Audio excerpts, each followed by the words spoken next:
2 సార్లు గెలుపు, ఒకసారి ఓటమి. గెలుపు ఏం నేర్పించింది, ఓటమి ఏం నేర్పించింది? గెలిచినా ఓడినా 7 నెలలు చంద్రబాబు నాయుడు గారి పరిపాలన అంటే కూటమి పాలన అనేది ఈరోజు ప్రజలు ఏమనుకుంటున్నారంటే మంత్రి వస్తుందని ఎక్స్పెక్ట్ చేశాను కానీ డిప్యూటీ సీఎం వస్తుందని ఎక్స్పెక్ట్ చేయలేదు. జగన్మోహన్ రెడ్డి గారి పాలనలో విధ్వంసం జరిగిందని ఏదైతే వీళ్ళు చెప్తున్నారో, విధ్వంసం జరిగింది కాబట్టి, అంత అప్పు చేశారు కాబట్టి, యాక్చువల్ చెప్పాలంటే ఆవిడకి హోంమంత్రి శాఖ కన్నా జగన్మోహన్ రెడ్డి గారిని తిట్టే శాఖ ఏదైనా ఉంటే ఆ శాఖ.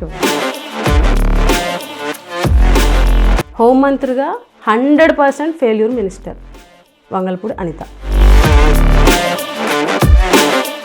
ఐఎమ్ అనపాలజెటిక్ సనాతని అని చెప్పి తిరుపతిలోనే బహిరంగ సభలో ప్రకటించినటువంటి వ్యక్తి, తప్పు జరిగిన దాని మీద ప్రాయశ్చిత్త దీక్ష చేసినటువంటి వ్యక్తి ఈరోజు 6 చనిపోతే